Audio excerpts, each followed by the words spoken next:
Nos últimos dias, quem depende ou acompanha a operação das linhas 11, 12 e 13 acompanhou uma sequência de problemas: falhas operacionais, passageiros andando pelos trilhos devido a um trem que pegou fogo.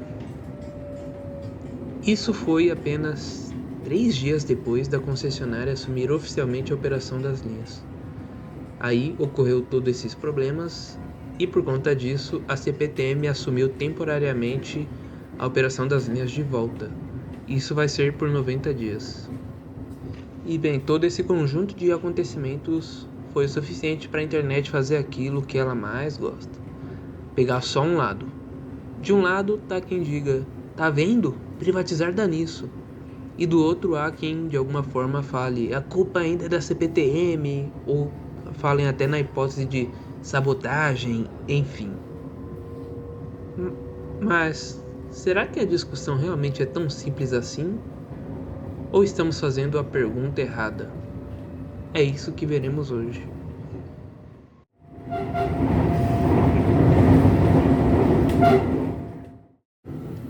Bom, antes de qualquer opinião, vamos aos fatos. Nos últimos dias ocorreram falhas nas linhas 11, 12 e 13.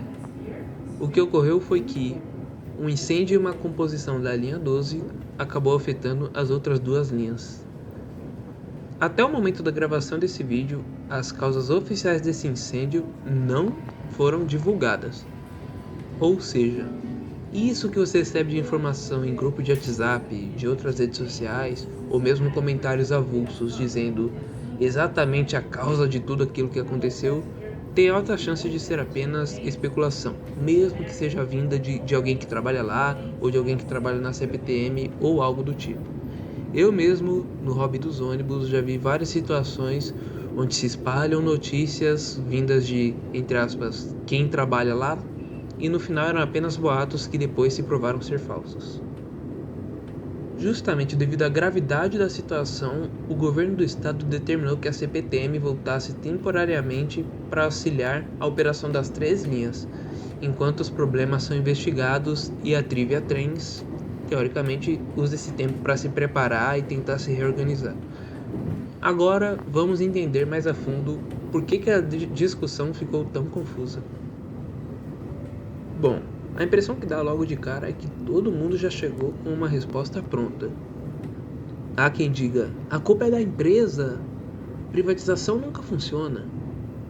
Ou então há quem diga: privatização é o melhor caminho, vai dar certo, essas estatais têm que acabar logo. Só que operar uma ferrovia inteira, metropolitana e quem dirá 3 linhas de uma vez, não é simplesmente trocar quem dirige os trens.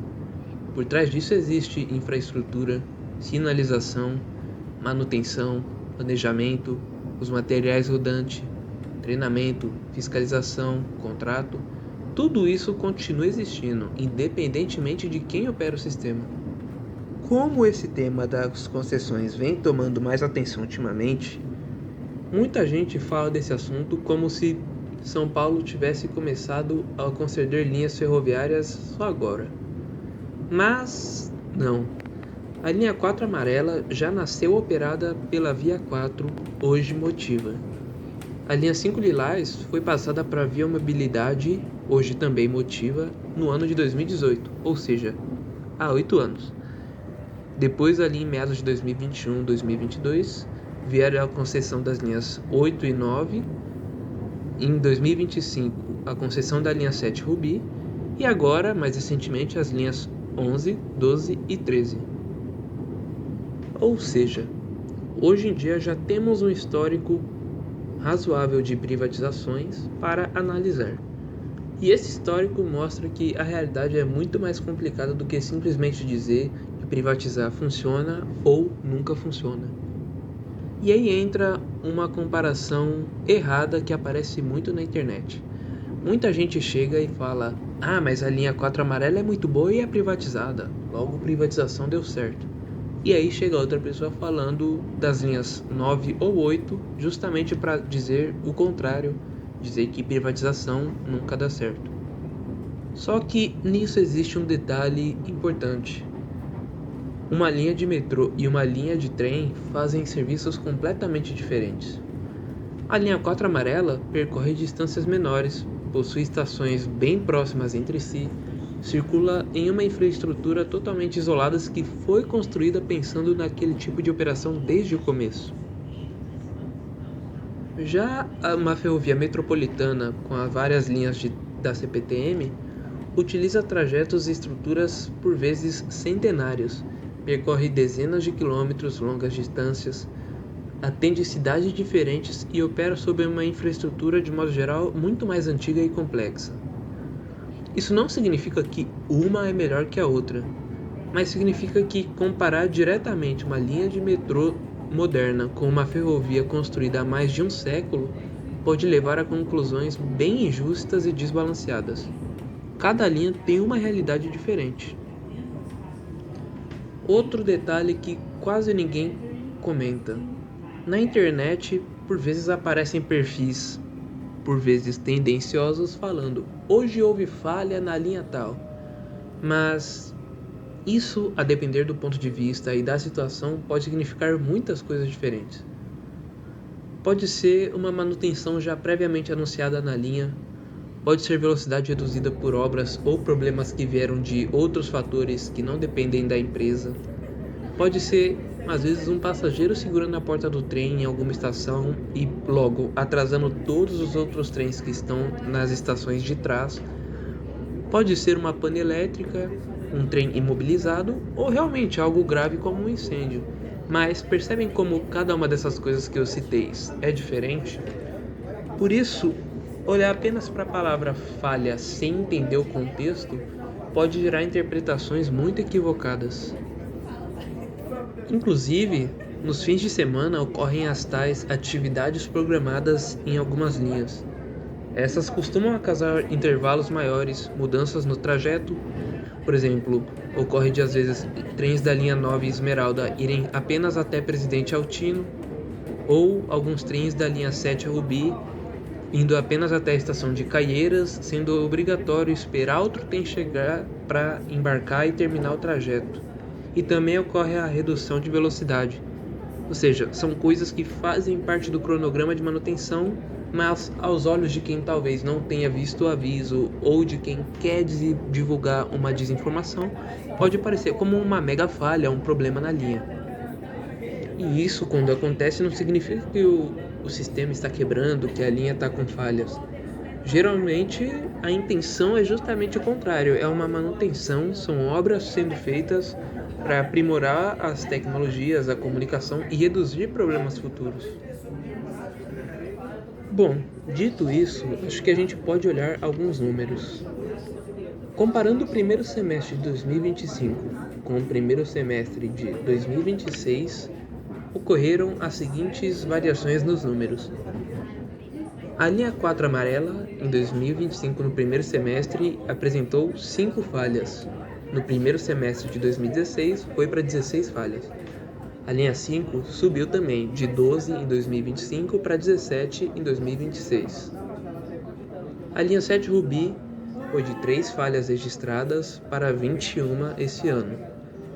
A linha 8 Diamante caiu de 24 falhas para 20, e a linha 9 Esmeralda caiu de 13 para 14. Ressalvo que estou levando em consideração o primeiro semestre, que é o que está disponível na pesquisa que usei como fonte. Isso não é o ano inteiro. Esses números mostram que algumas linhas tiveram aumento nas ocorrências, outras permaneceram estáveis e algumas apresentaram uma redução, ainda que modesta.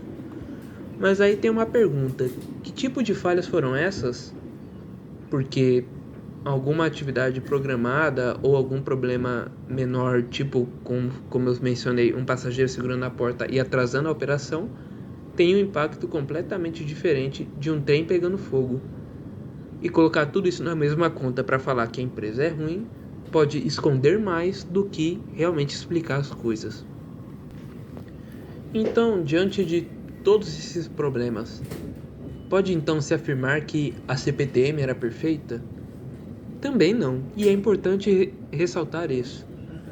Porque olhando comentários na internet, parece que antes das concessões tudo funcionava perfeitamente. Mas quem utiliza trem há muitos anos no cotidiano sabe que isso não é bem verdade. Também ocorriam falhas de energia, problemas na sinalização, velocidade reduzida, interrupções durante a viagem.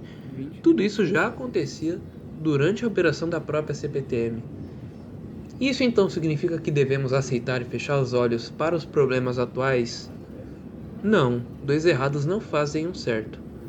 Mas também acaba sendo injusto tratar como se todas as dificuldades do sistema tivessem começado apenas agora, apenas nas empresas privadas.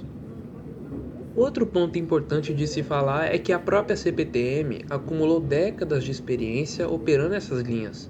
Então, mesmo com as limitações e problemas de idade do sistema, ela ainda assim conseguia dar um jeito, entre aspas.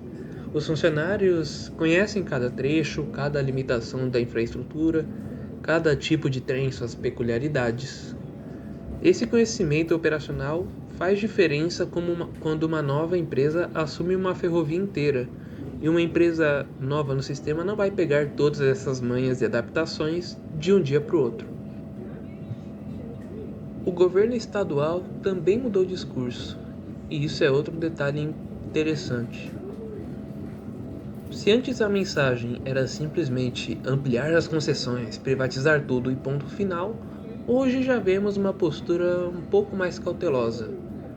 A intervenção temporária nas linhas 11, 12 e 13 mostra justamente isso, coisa que ainda não tinha acontecido antes, mesmo já tendo outros casos de incêndio em trens.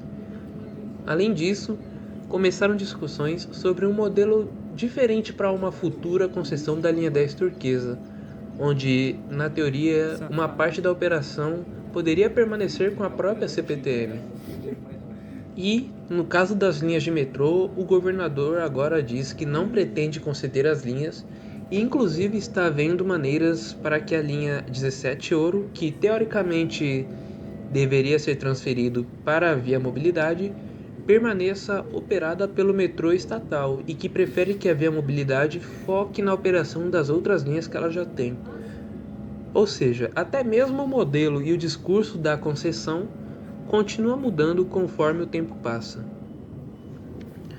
Talvez a maior conclusão desse vídeo seja justamente essa. É cedo demais para dizer que essa concessão das linhas foi um sucesso, mas também é cedo demais para afirmar que, no caso do Alto Tietê, foi uma concessão simplesmente fracassada. Sim, os acontecimentos foram graves, precisam ser investigados e as partes que erraram, sejam as que seja, precisam ser responsabilizadas. Mas também as coisas precisam ser analisadas com calma, porque transporte ferroviário é muito mais complexo do que uma simples disputa entre empresa privada vilã e empresa pública perfeita, ou vice-versa. Eu não fiz esse vídeo para defender a CPTM, a Trivia ou tentar achar um vilão e um herói.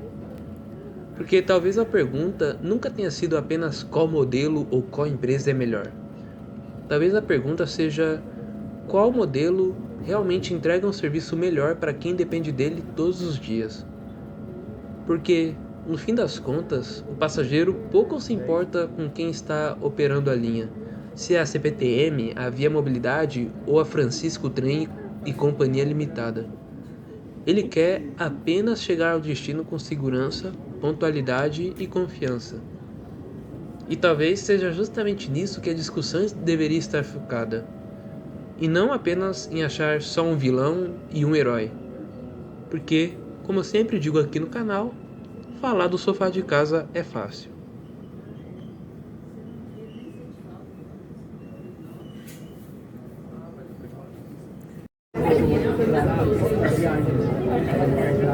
Mas esse aqui é o outro.